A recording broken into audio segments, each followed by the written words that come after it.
So remember when I was wrong. I'm okay saying I was wrong.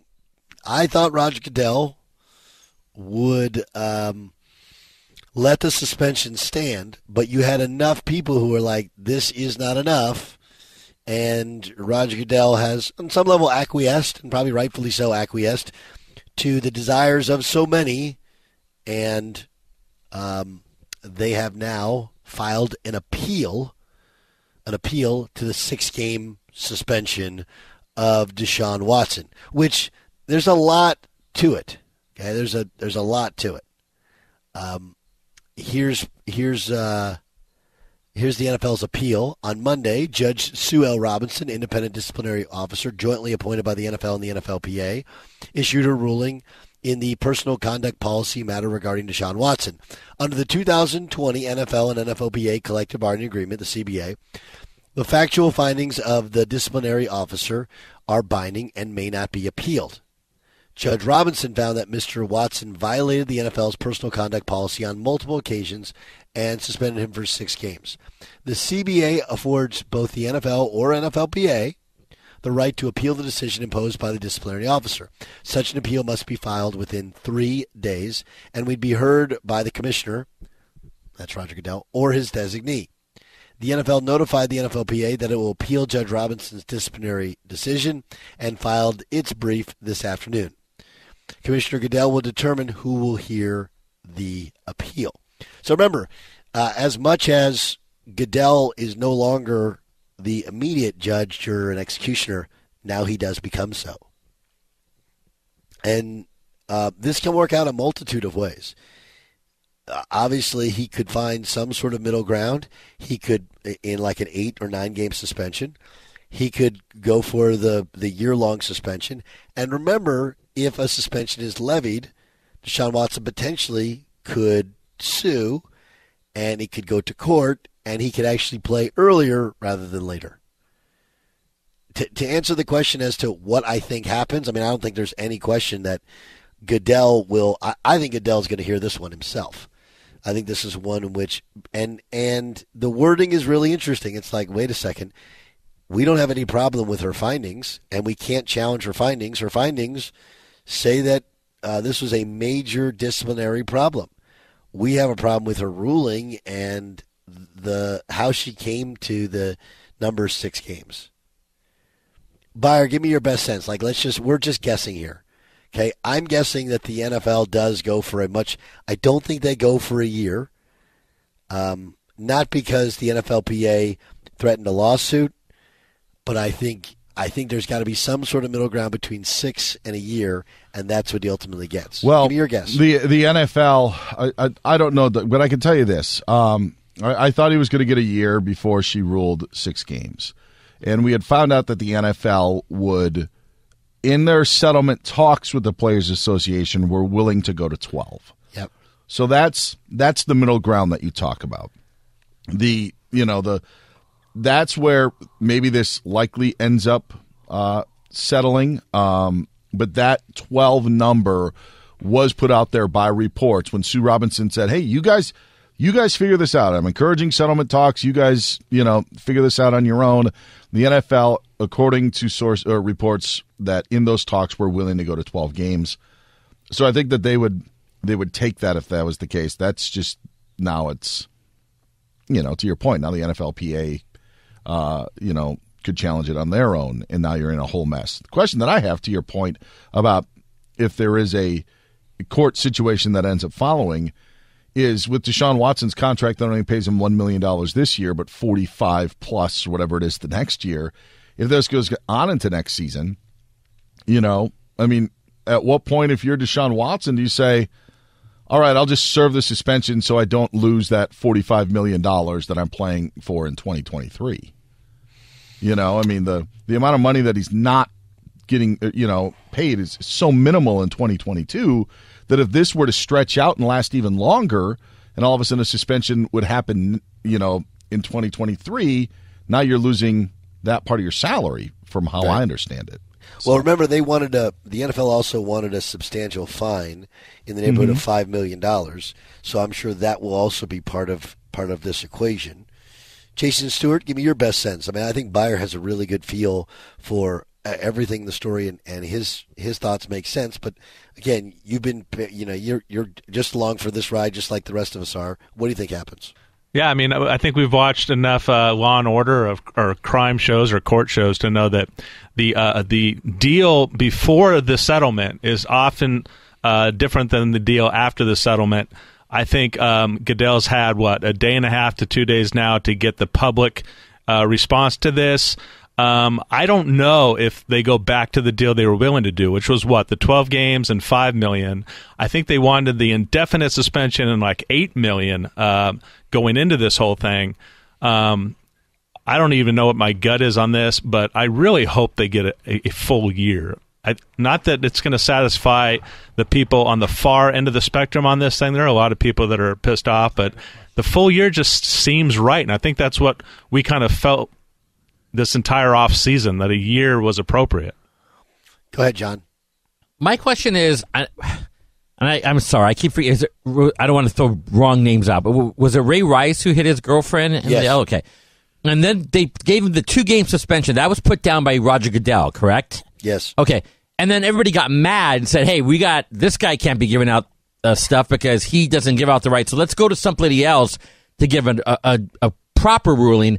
And then now you want to give it back to Roger Goodell to give which one is it? Like, is he supposed to give out the rulings we didn't like? And now we want him to give out the rulings now because we didn't like the previous one? Like, isn't that kind of a back and forth situation? It is. I mean, look, they collectively bargained for this, and this is like the first major ruling of the new collective bargaining agreement. So the NFLPA could be mad as they want at the fact that Goodell now gets to either hear or choose who hears the appeal. But I also think that they'd have nobody but themselves to blame because that was what they agreed to. If you don't want something to happen, it's very simple. Don't agree to it. Right? Like, does anybody... Just don't agree to it. So I don't have sympathy for the NFLPA. Do I think we're kind of back in the same situation? We are. But I also think that I didn't think that Judge Robinson's, what she wrote, I didn't think it made any sense. It's almost as if she was super hypercritical of the NFL in the past, specifically in the Ray Rice situation, right? Like we'd all agreed, she was hypercritical. But she had a chance to make a substantial dent in the future by just saying, hey, that's been too lenient. This is how you do it. She didn't. So I feel like she became kind of fell in line with the problem, and she fell on the old legal side of, well, hey, it's precedent. Like, no, it's a new precedent. So look, the more you talk to people, you're like, Goodell can come in, be heavy-handed, and win a public PR battle for the first time ever. Ever. I don't know if you can get to that year. I understand what you're saying, Jason Stewart. That actually makes a lot of sense in the idea that, hey, when we're talking negotiations and we tell you the deal's not going to get better than this, it's not going to get better than this. But at what cost? At what cost? Like the NFLPA has said they'd sue if it went to a year. I would say that, of course, they're going to. Is there a number in which they won't sue? Is there a number where this can be negotiated? Because I would guess that Goodell will come down in super heavy-handed in the year, and they'll try and go to court, try and get an injunction, and try and get it lessened. And I mean, honestly, going to court, I think buyers, you guys are both painting an accurate picture, right? You're both painting a really accurate picture. Like, this is kind of what it feels like happens. Goodell goes for a year. They go and get it in court, get an injunction. Deshaun plays right away, but eventually he has to pay that suspension, and it holds up. It just does. And I think it holds up because of the judge's initial finding and rulings, that anybody who looks at it and goes like, wait a second, hold on. You violate the personal conduct policy, unwanted sexual acts towards women. Like, I think that's what it looks and feels like. Like, he ends up missing either a more important part of the season this year and into next year, or all of next year. That's where this thing kind of is going, and I think that will all be determined based upon the NFLPA's desire to strike a deal. Not the NFL. The NFL would. I think they'd like to strike a deal. I think they'd like to feel like they came in firm, but they're not. They're not going to relent on this thing.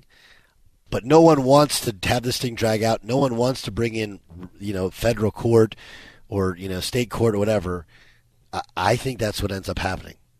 Bayer, what do you think of that kind of that scenario? It's like what you're saying, only maybe further expounding upon it. Yeah, I mean, Roger Goodell is going to find somebody that I'm sure would side with him if it's not him himself in hearing the appeal. So what do you think he does? Do you think he hears it himself, or do you think he finds somebody else? I think he finds someone else. This goes back to one of the theories that the NFL wouldn't challenge this ruling because it was the first ruling under this new agreement, which that was my hypothesis. Not there. Yeah, that was mine. Yeah, Doug, I'd heard other people, Pro Football Talk said it as well. But the question is now, like, if you didn't like the decision, you played ball for as long as you really could. Now it's time to, okay, if you're going to go this far, you're going to appeal it, then you're going to want to have somebody that would at least be on your side. I guess the point of making it look like it's somewhat impartial would kind of go along those lines that you had and maybe some others had as well, of being like, all right, this isn't going to be totally like the old way where I will end up ruling. But I do think that whoever he designates would make it beneficial for the NFL. That's exactly right. And like, just to add on to that point, Dan, like, look, we did the process that we gave you in this negotiation. We left it up to an independent arbitrator, and she got it all wrong. I mean, she admitted in her piece, and I'm summarizing here, that not only did he do bad things to women, and she's convinced that he did to those 4 women they presented in the process, but he lied about it. He said he didn't do any of it. I mean, since when is doing something wrong and then lying about it on record, since when does that go punished with something like 6 games and no fine? I think Goodell had to do this. And I mean, the more I think about it, the more heavy-handed I think he needs to be. But maybe that's wishful thinking. I also think that I agree with both of you guys. But where Jason is kind of where I am, where I think this is one he might take on himself. I just do. Because if you leave it to somebody else's hands, you have no idea how it looks. Whereas because it's crimes against women, I think the commissioner and the league, they want to be the ones like, no, we handed this down. This was a big thing for us, and we wanted to make a statement. To the point, that was what Sue Robinson said they didn't do in the past, was they handed down crappy punishments. But it's weird that she said that, and then she handed down a crappy punishment to begin with. Yeah, because it fell in line. That's all that they could do. Maybe he should appoint Tony Busby to be the arbitrator. That's funny. God, TBD as the story, which I do believe that we all wanted some form of closure on it. But the more noise there was, the more unhappiness there has been with the initial ruling, the more it appeared that there wasn't closure. And now, if you're just joining us, the NFL has announced that they are going to appeal the findings by Sue L. Robinson or the suspension of Sue L. Robinson, and Roger Goodell can either appoint himself or someone else, the designee, to listen to that appeal.